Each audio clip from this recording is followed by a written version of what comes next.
$10.5 billion. Not for a tech company, not for a bank, not for oil, for cement. May 2022, the Adani Group writes the largest infrastructure check in the Indian history. They go on to buy two cement companies nobody thought they needed. 3 months later, the Indian government bans the export on carbon credits. 3 months.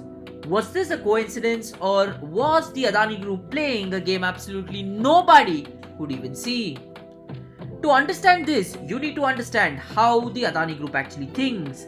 They didn't build an empire by being the best at one thing, they built it by owning the entire chain. Let me explain. Ports first. Not one port, a string of them. Mundra, Dahej, Hazira, Dhamra. The entire western coastline of India stitched together in a single logistical spine. Power. By 2014, Adani Power is India's largest private electricity producer. Cheap energy at scale whenever they need it. Logistics, trucks, rail, cold chains, the middle mile. The middle mile is where the margins exactly live. Most companies fight for the endpoints. Adani owned the roads in between them. And there was just one gap, one node that didn't glow yet. Cement. Raw material, physical infrastructure, the literal foundation of a growing nation. Every road, every building, every dam, every factory was actually built with cement, and Adani didn't own a single bag of it. Not yet. May 2022, Holcim, the Swiss cement giant, decides it wants to exit India. Their new strategy was go green in Europe, exit Asia. Clean exit, clean consensus. They walked away with $6.4 billion in cash, and on the other side of the table, Adani, $10.5 billion, Ambuja Cements, ACC Limited. India's infrastructure landscape just changed overnight. Every analyst in Mumbai ran the same numbers. Adani owns ports, cement logistics cheaper. Adani owns power, energy costs fall. Adani owns trucks, distribution improves. Neat, logical, completely right. And all of them missed one fundamental point, because the deal wasn't structured like a normal acquisition. It went through a Mauritius-based special purpose vehicle, Endeavour Trade and Investment, optimized and positioned deliberately. Because within 12 months, $3.5 billion refinanced across 10 international banks. Net debt to EBITDA was under 2x. EBITDA per ton went from around 340 rupees to 1253 rupees. The turnaround was real, the numbers were absolutely insane. But good numbers wasn't the strategy, they were just the cover. Let me explain.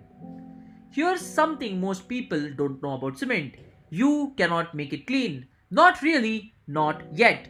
Cement is actually responsible for 7 to 8% of all global carbon dioxide emissions. More than aviation, more than shipping.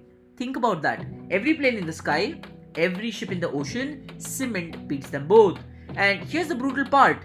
Even if you powered every cement plant on earth with 100% renewable energy, you would still have massive emissions problem. Why, you may ask?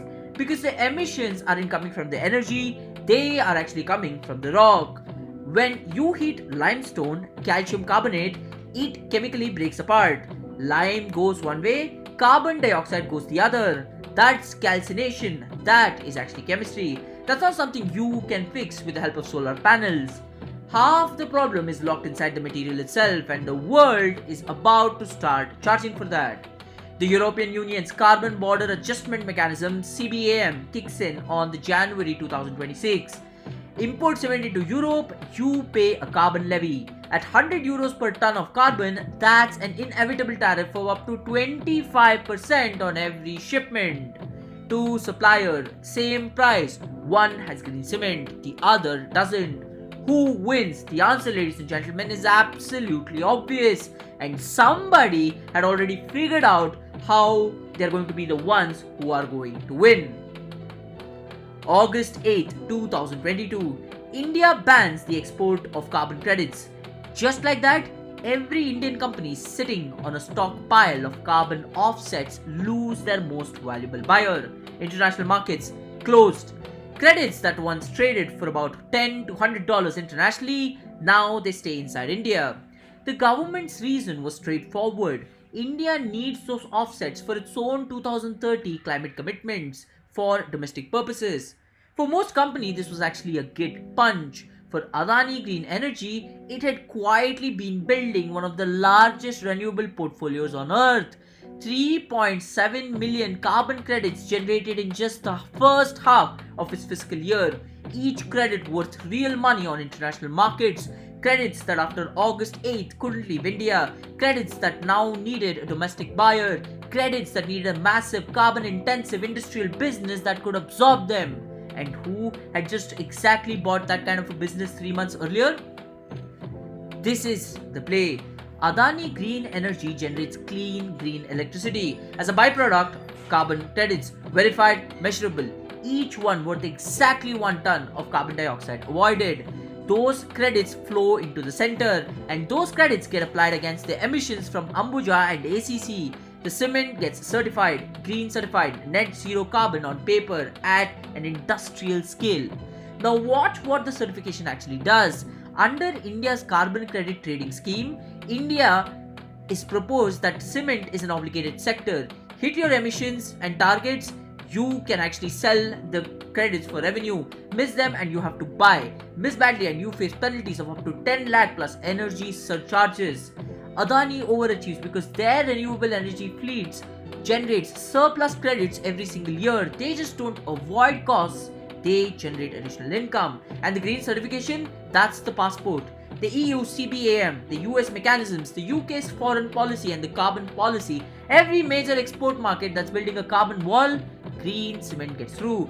High carbon cement doesn't. Solar generates credits, credits certify the cement, green cement crosses borders that high carbon cements cannot, and the group collects margin at every single step. That is not a business, that is a machine in architecture. Late 2025, Adani doesn't stop. Ambuja, ACC, Orient Cement, all three merged into a single operating platform. They call it the One Cement. Over 109 million tons per annum today, target is to reach around 155 million tons. But here's what makes this more than just a capacity story. With 3 separate cement businesses becoming one strong fundamental machine, every logistics route gets optimized through Adani's own port network. Every limestone contracts get renegotiated at scale. Every kilowatt per hour gets drawn from Adani's green renewable grid. The brands stay separate. Ambuja and ACC have decades of trust in the Indian market, but the back end, one machine. EBITDA per ton projected to climb from around 795 rupees to around 1250 rupees, not from charging more, but from costing less fundamentally. Ultratech still leads, the gap is real, but Adani is not trying to win this quarter. They are building for a world where the rules of the game have completely changed.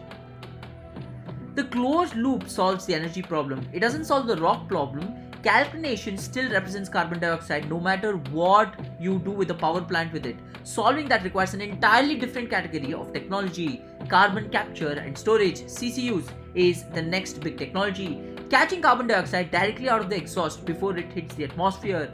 It works. The problem with this is actually the cost. $19 to $205 per ton depending upon the facility. Today, that price is actually expensive, but EU carbon prices are projected to hit 120 to 200 euros by the mid of 2030s. At that price, CCUs doesn't just make economic and financial sense, it just becomes the only move. The Global Cement and Concrete Association says CCU will need to deliver 36% of the industry's emission cuts by 2050. There's no path to net zero cement without it. Ambuja is already positioning itself. They became the first cement company in the world to join the Alliance for Industrial Decarbonization coordinated by IRENA. Green hydrogen for high temperature kilns, LC3 low on carbon cements blends available today. The technology exists, the economics are catching up, and when they do, Adani will already be inside the tent.